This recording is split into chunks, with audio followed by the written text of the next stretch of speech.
সুপ্রিয় দর্শক বন্ধুরা, আসসালামু আলাইকুম। সবাই কেমন আছেন? আশা করছি যে যেখান থেকে দেখছেন অনেক অনেক ভালো আছেন। তো দর্শক বন্ধুরা, বহু অপেক্ষার পর ফাইনালি ইন্ডিয়া এবং চায়নার বাজারে লঞ্চ হয়ে গিয়েছে Oppo Reno 9 Pro Plus। তো আজকের এই ভিডিওতে বিস্তারিত ডিটেইলস আলোচনা করব। এই ফোনটিতে কী কী স্পেসিফিকেশন দেওয়া হয়েছে, এই ফোনটি বাংলাদেশ মার্কেটে কবেই বা লঞ্চ হচ্ছে, এর প্রাইসে বা কেমন হতে পারে, এসব কিছু প্রশ্নের উত্তর থাকবে আজকের এই ভিডিওতে। প্রথমে যদি স্মার্টফোনটির লুক আর বিল কোয়ালিটি নিয়ে যদি কথা বলি, এই ফোনটি দেখতে যথেষ্ট চমৎকার লুকিং এর একটি ডিজাইন। ফোনটি রিয়ার প্যানেলটিতে আসলে দেখা যায় খুবই সুন্দর তিনটি ক্যামেরা মডিউল, তার পাশেই রয়েছে একটি ডুয়াল এলইডি ফ্ল্যাশ লাইট। নিচের অংশে রয়েছে ওপোর ব্র্যান্ডিং, দেখতে অবশ্য যথেষ্ট চমৎকার দেখাচ্ছে ফোনটির রিয়ার প্যানেলটি। এর ওজন রাখা হয়েছে 183 গ্রাম, খুবই স্লিম হালকা পাতলা একটি ফোন, যার কারণে এক হাতে খুব ভালোভাবে ব্যবহার করা যাবে। ফোনটি সিকিউরিটি সিস্টেম হিসেবে দেওয়া হয়েছে ডিসপ্লে ফিঙ্গারপ্রিন্ট সেন্সর, যেটি খুবই ফাস্ট এবং অ্যাকুরেট বলেই জানা গিয়েছে। অবশ্যই এই ফোনটি কয়েকটি কালারে লঞ্চ হবে, ব্ল্যাক, ব্লু, সিলভার ইত্যাদি কালার লঞ্চ হবে। পার্সোনালি আমার কাছে এই ফোনটির কালারগুলো যথেষ্ট ভালোই লেগেছে। আপনাদের কাছে কেমন লেগেছে অবশ্যই কমেন্ট বক্সে কমেন্ট করে জানাবেন, কারণ দিন শেষে আপনাদের মতামত আমার কাছে অনেক বেশি দামি।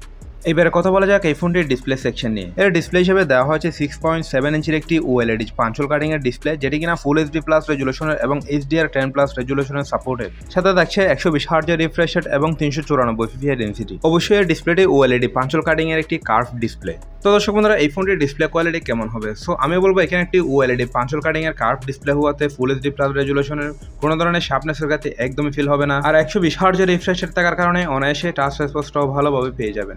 আর এই ফোনটি আউটডোরে ব্যবহার করতে গেলে কোনো ধরনের ব্রাইটনেসের কাছে একদমই ফিল হবে না।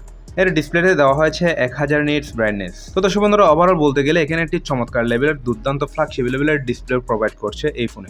এবার কথা বলা যাক এই ফোনটির ক্যামেরা সেকশন নিয়ে। ফোনটির রিয়ার প্যানেলটিতে আসলে দেখা যায় খুবই সুন্দর তিনটি ক্যামেরা মডিউল, যার মেইন ক্যামেরা হিসেবে দেওয়া হয়েছে 50 মেগাপিক্সেলের একটি সোনি সেন্সর। সেকেন্ডটিতে রয়েছে 8 মেগাপিক্সেলের একটি আল্ট্রা ওয়াইড অ্যাঙ্গেল লেন্স, থার্ডে রয়েছে একটি 2 মেগাপিক্সেলের মাইক্রো লেন্স।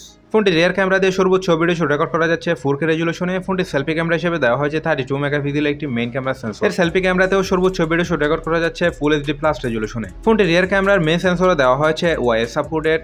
আর ভিডিও শুটের ক্ষেত্রে রয়েছে জাইরো ইআইএস স্টেবিলাইজেশন। আপনি একটু নড়াচড়া অবস্থায় খুব ভালোভাবে ফটো এবং ভিডিও শুট করতে পারবেন। তো দর্শক বন্ধুরা, ওভারঅল বলতে গেলে এখানে একটি চমৎকার লেভেলের দুর্দান্ত ক্যামেরা পারফরমেন্সও পেয়ে যাবেন। আর অবশ্যই এই ফোনটি রান করবে অ্যান্ড্রয়েড 13 ভার্সন। আর অবশ্যই এই ফোনটি কয়েকটি ভ্যারিয়েন্টে লঞ্চ হবে, 8GB 128GB, 12GB 256GB এবং 12GB 512GB। আর অবশ্যই এই ফোনটিতে গেমারদের জন্য রয়েছে কোয়ালকম স্ন্যাপড্রাগন 8+ Gen 1, যেটি 4 ন্যানোমিটার 8 পিক্সেল লেভেল করা একটি octa-core CPU। আর জিপি হিসেবে দেখছে মালি G610 MC6। তো দর্শক বন্ধুরা, বুঝতেই পারছেন এখানে PUBG, ফ্রি ফায়ার, আশপোলান, কল অফ ডিউটি এই ধরনের গেমগুলো অনায়াসে খেলা যাবে, কোনো ধরনের ল্যাগ বা ফ্যান্ডম দেখা দিবে না। এই প্রসেসরটি 2022 সালের লেটেস্ট টেকনোলজির দুর্দান্ত ফ্ল্যাগশিপ লেভেলের একটি প্রসেসর। আর অবশ্যই এই ফোনটির ব্যাটারি হিসেবে দেওয়া হয়েছে 4700 mAh এর একটি বিগ ব্যাটারির সাথে রয়েছে 80 ওয়াটের একটি ফাস্ট চার্জার। তো দর্শক বন্ধুরা, সবকিছু মিলে এই ছিল Realme 9 Pro Plus। এই ফোনটি অলরেডি গত সপ্তাহে চায়না এবং ইন্ডিয়ার বাজারে লঞ্চ হয়ে গিয়েছে, হয়তোবা আগামী এক সপ্তাহের মধ্যে বাংলাদেশ মার্কেটে আনঅফিসিয়ালি ভাবে অ্যাভেলেবেল লঞ্চ হয়ে যাবে। তো দর্শক বন্ধুরা, এই ফোনটি বাংলাদেশ মার্কেটে আনঅফিসিয়ালি লঞ্চ হলে এর প্রাইস হতে পারে 50 থেকে 55 হাজার টাকার আশেপাশে থাকবে। এবার আসলে আমাদের ফাইনালি দেখার পালা এই ফোনটি লঞ্চ হলে কেমন পারফরমেন্স করে থাকে। ফোনটি বাংলাদেশ মার্কেটে লঞ্চ হলে আপনাদের সামনে নতুন আরেকটি ভিডিও নিয়ে আসবো। সো ভিডিওটি যদি সত্যি ভালো লাগে থাকে তাহলে অবশ্যই একটি লাইক করবেন। আর যারা আমাদের চ্যানেলে নতুন রয়েছেন এখনই সাবস্ক্রাইব করে আমাদের পরিবারের একজন হয়ে থাকবেন। আর যারা অলরেডি সাবস্ক্রাইব করে রেখেছেন তাদেরকে অসংখ্য ধন্যবাদ। সো দেখা হবে নতুন আরেকটি ভিডিওতে। সবাই ভালো থাকবেন, সুস্থ থাকবেন। আল্লাহ হাফেজ।